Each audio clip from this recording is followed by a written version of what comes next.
Hello everyone, Ryan Bailey here, and you're very welcome to the Ball Talk podcast, brought to you by our sponsor, Adapt Athletic Performance and Therapy. Their Instagram is on the screen right now. Make sure you go and follow them. This week's podcast guest is former Sligo senior footballer Alan Costello. I hope you enjoy part one. It's a nice trip down memory lane for all the Sligo football supporters. Without further ado, let's dive straight into the podcast. You're very welcome to the podcast. Cheers. Thanks very much for reaching out. I've been away for quite a while now, but do still love reminiscing and talking about the good and the bad times. There's plenty of both in my career to date. So yeah, really excited to be involved. You hit the nail on the head there. Over the next 30-40 minutes, we'll be doing plenty of reminiscing for sure. I was looking up a few articles last night. I wanted to ask questions that hadn't been asked before, but a lot of them have been covered, but they're ones that people mightn't have seen at the same time. And I saw one headline that kind of got me a bit. They called you Sligo's Mayo man. So of course there was the move for Mayo to Sligo. And I'm going to dive straight in on that, if you don't mind. Moving from Mayo to Sligo, switching allegiances, was that a tough decision for you to make? Yeah. I guess, had played club football in Bal, the hometown, for, all of my life really, until I was, 21 or 22, I think I transferred to Calera. So father was chairman of that club, so yeah, it was a big decision to transfer clubs at the start.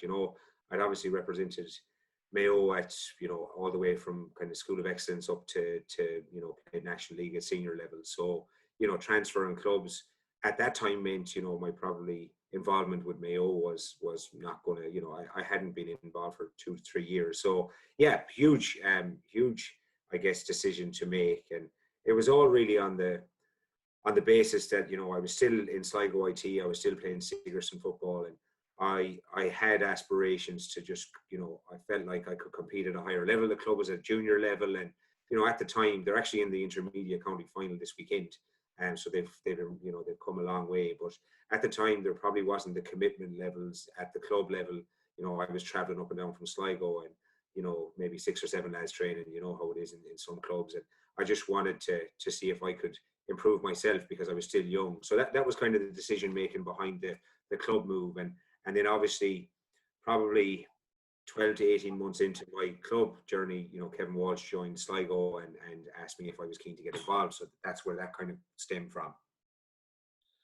And the move itself, so I know it's obviously a massive decision. Your hometown club is, as you said, in Bal. Like, was there ever any problems there, any bitterness or anything like that between yourself and Bal, like past teammates and stuff? Not really, I guess a lot of fellas knew, like, my ambition and I guess my commitment to the game. And, I guess the club was in a position at the time where, as I said, we weren't getting the level of dedication that we needed to improve and to go forward. So, a lot of lads supported. I guess, our club traditionally had Maurice Sheridan, Pat Fallon, who had transferred, to clubs in Galway, and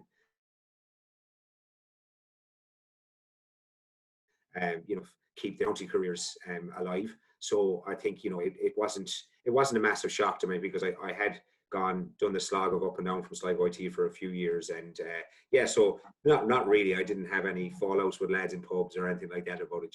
That wasn't really part of it. There wasn't really any major bitterness that I'm aware of. I could find out different the next time I go home. But I didn't see any of that side of it, to be honest. I got a lot of support. And I'm sure going into the club in Kildare Strandhill, you were welcomed with open arms.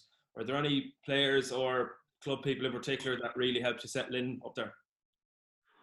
So I guess, I've been around Sligo for a few years in Sligo IT, and I've been very friendly with them. A lot of the Sligo footballers, and socialised with them a lot when the times were good down in Eastern Harps and places like that. And yeah. I become very friendly with John McPartland and with Neil Carew down there. And, I guess it was, Alan Kelly, who was a lecturer in Sligo IT at the time and was involved with us. So Sigerson was helping out with their training. And we used to go down and play kind of 7-a-side games against them when they were going up to Dublin for the sevens competition and stuff. So I kind of had been involved with them a little bit, but those guys were kind of, I guess, the deciding factor in the club I ended up playing with. And yeah, like there was a great club. Pat Kilcoyne was involved in managing us for a year. Tommy Craddock managed us, and there was a lot of really good people around the club as well. And we got to a couple of county finals, beaten by Tourlestrand, obviously, like everyone else. But I think, we had some really good years, and it was. I left to come to Australia really with the notion that I was coming back again after 6 months. Like the now wife probably had a different idea, but like that was probably my concept. Was I kept in contact, I kept doing the same training that the lads were doing pre-season, and then after 6 months I realized I got to give this place a proper go. So yeah, but the Calera thing, there was some really good people and really good club. They have a really solid foundation there, and the likes, I know they lost in the recent semi-final, but you still have Barry Doyle still playing midfield. I thought Doyle was finished when I was leaving, but he got himself in great shape, and Keelan and Gary and all, there's still a really strong team there. I know Niall Murphy was away, which is obviously a big loss to a team like Calera, and probably could have been the difference in them getting to a county final. And so with the IT, I remember, I think it was probably maybe 3 years ago now, when we were in Leaving Cert, and this article came up on, I think it was Joe.e or Boz.e, one of them, and it was about, it said, I think it was, what was it called? Remembering the Sligo IT teams of the early 2000s. And we didn't know at the time that Sligo IT had won Sigerson Cups, and it was only 20 minutes up the road from us. You go into these teams and you see Neil McGee, Eamon McGee, Paul Durkin, Keith Higgins, Aidan Higgins, Alan Costello, Michael Miles, Andy Moran. The list just keeps going on. Like, what was it in Sligo that attracted all the players to win? And like the Paul Finley even in 2001 winning the first of the three. Yeah, so I think, so I was lucky enough to start there as a fresher in 2004. So, at that time I was involved with Mayo and 21s. We got to an Ireland final. I was on the senior panel. We got to the senior final. I just thought this football thing was like, you're just getting to All Irelands every second, couple of weeks. But I think we managed to get there was a patch of lads there. Like, I'd known Andy from under 21. We lived together in first year, and we didn't really know who else was going there. We because them lads weren't household names at the time. We were all 19, 20. We were kind of involved, but not stars by any means in county panels. We were under 21s, but so like we didn't know. I know, like, me and Neil McGee were the only two freshers on the Sigerson panel, and because Andy had already played freshers previously in Tralee, I think, so he wasn't eligible. But me and him got a scholarship. I didn't know who he was, but like first training session, I kind of knew that this guy was, he was going to be a Sigerson footballer.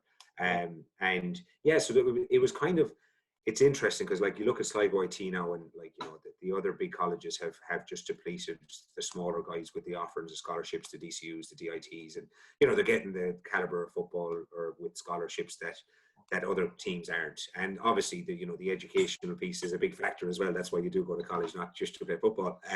So I think we just managed to get a crop of lads from Donegal. There was Donegal, Mayo, some Galway lads, you had Paul Finley from Monaghan. You just had a incredible spread, a couple of Longford lads like that, were really fine footballers through that period. And yeah, we didn't realise it at the time. And like a Sigerson medal is, probably the best medal that I've ever won. It's there's great camaraderie. The crack is unbelievable. Like, you're winning, but you're also like living college life, but you're taking your football very serious. So yeah, they were really, really, really special times with some, unbelievable guys that went on to do some amazing things in their careers. Yeah, and like, as you said, the Sigerson medal is really special. And I know in Tourlestrand, I think there's three that have Sigerson medals. There's Paddy Henry, Brendan Egan, and now Pat Hart as well. And you look on the teams that they would have been on, like Brendan on that DCU team, either UCD or DCU. I always get mixed up between the two, but like that team had the likes of Conor Mortimer and Stephen Cluxon and Bernard Broke and these guys on it. And then Pat was, of course, on the team with yourself as well. And then, so the playing with the IT then, as you said, that was a swinging factor in you coming to play for Calera and eventually Sligo then as well.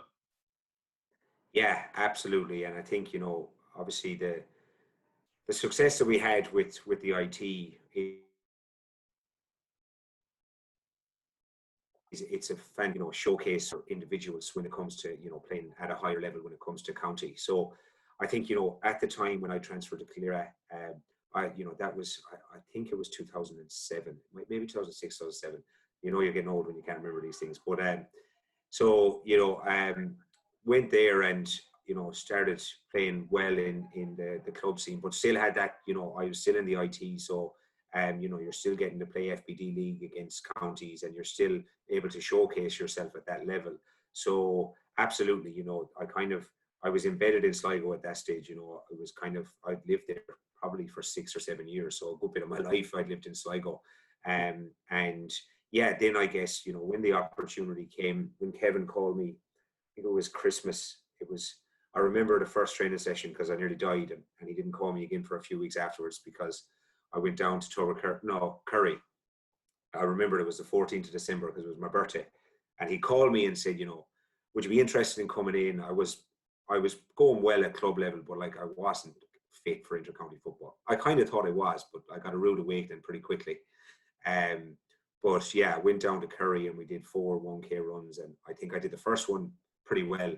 And then the second one, I just calved and I just walked off it. I didn't even say anything to anyone. Dirks was selector at the time, and so was Paul Taylor.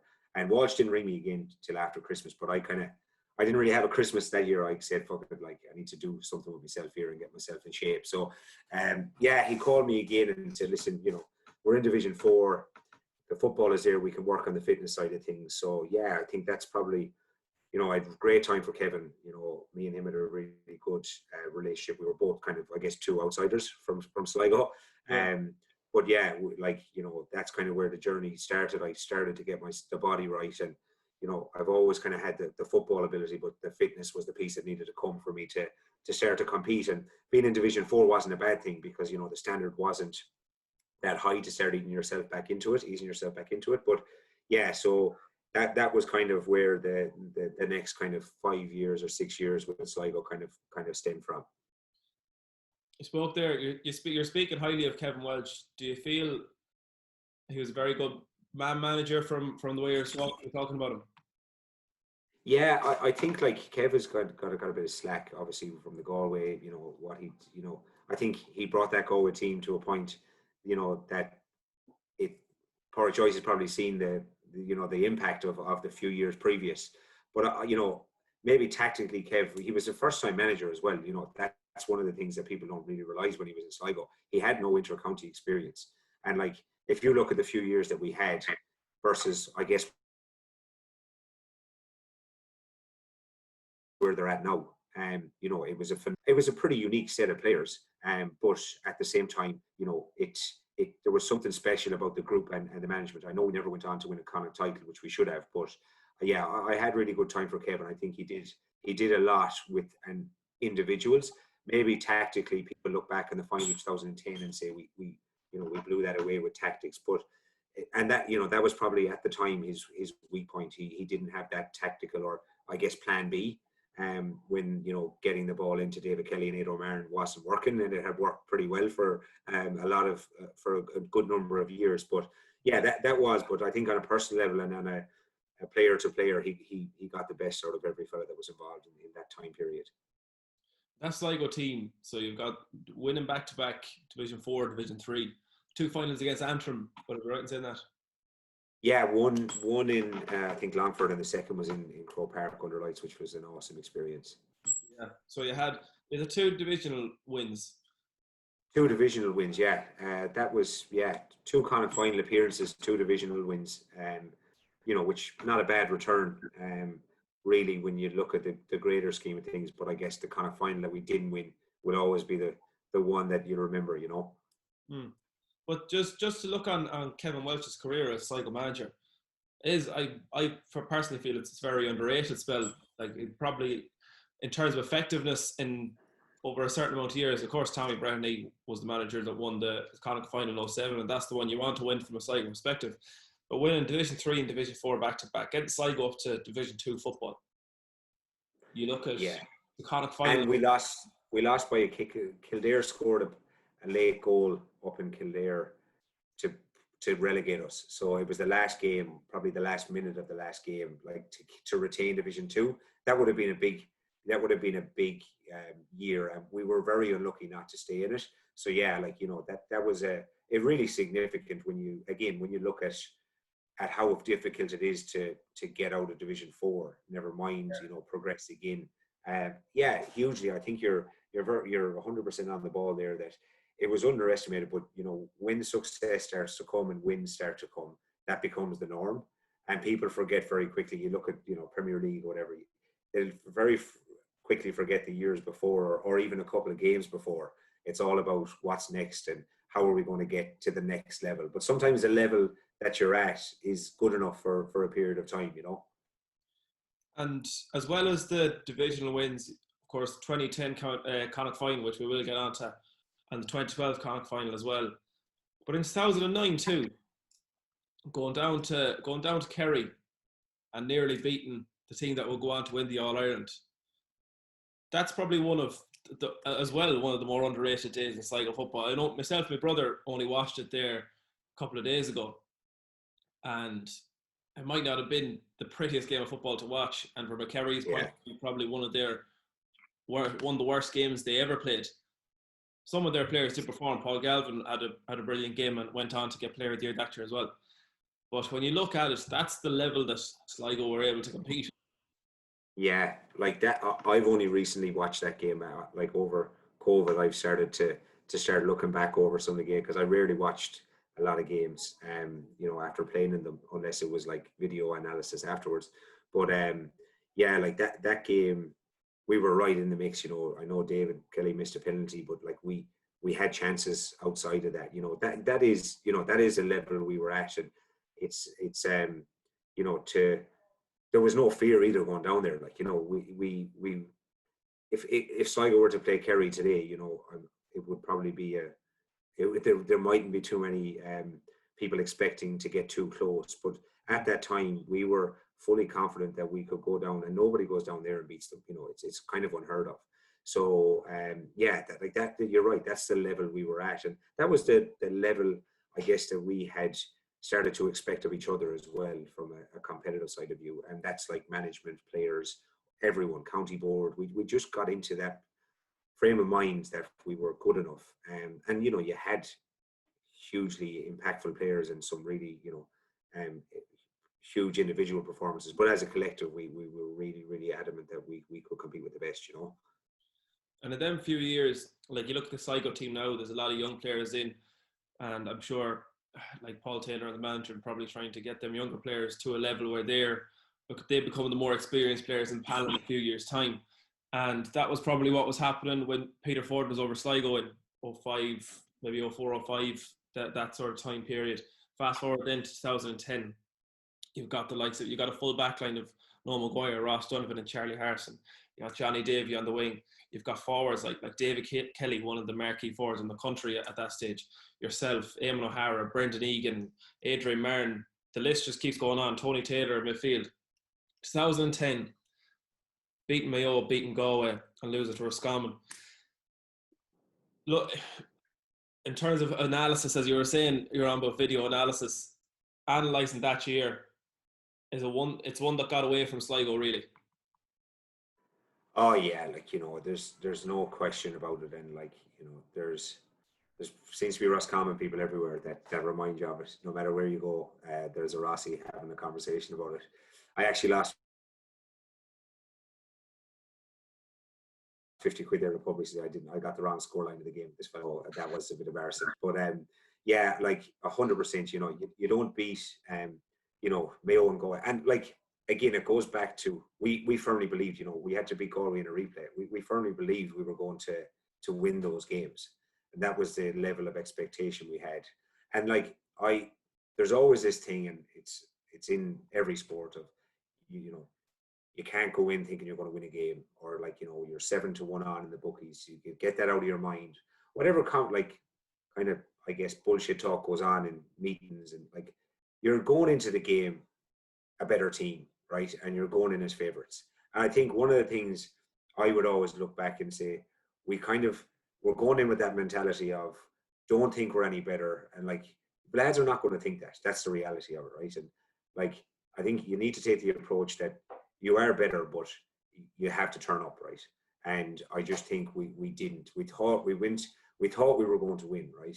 And like I might personally always think I'm going to win. So it doesn't matter who you're playing. I always, and I've lost more games than I've ever won. So that'll tell you that, you know, but I go in with that mind frame.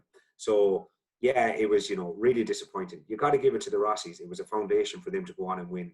I don't know, have they won 3 or 4 kind of titles in that period, like since then. So it wasn't a bad Roscommon team, and it was very underestimated. You know, they'd only played Leitrim.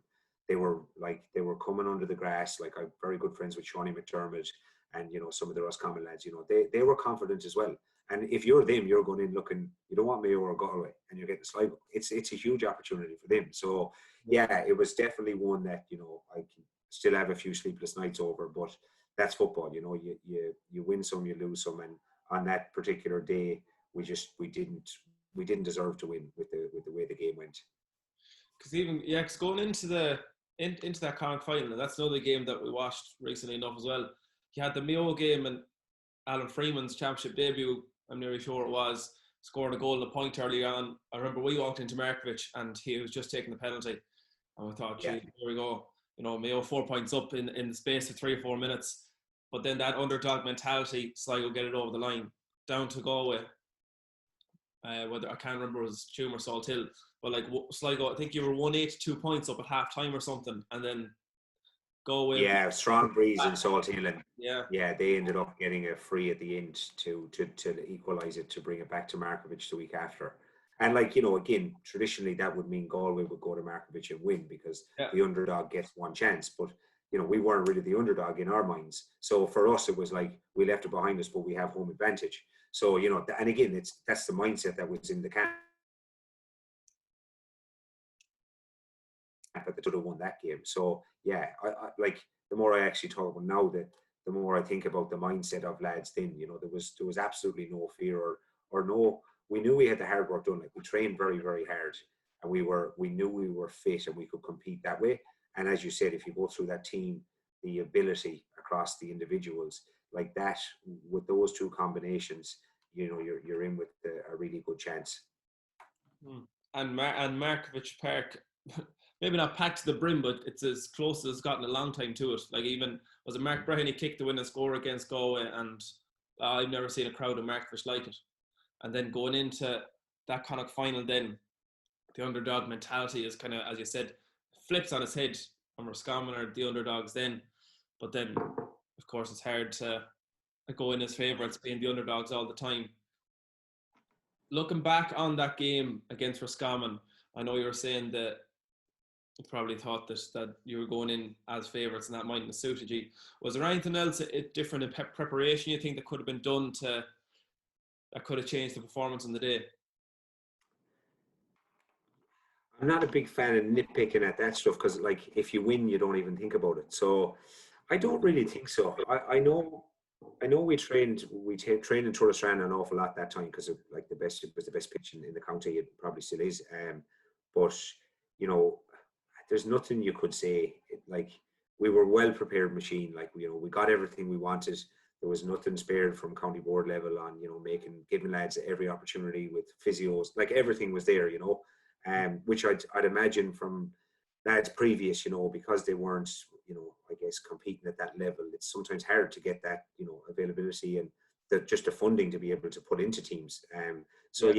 Like, there can be no excuses really on the prep, because there wasn't anything that was left unturned. There was nothing that lads wanted for. And yeah, it was 15 against 15. You know, there was no excuses as such. We'll move on another step now, Alan.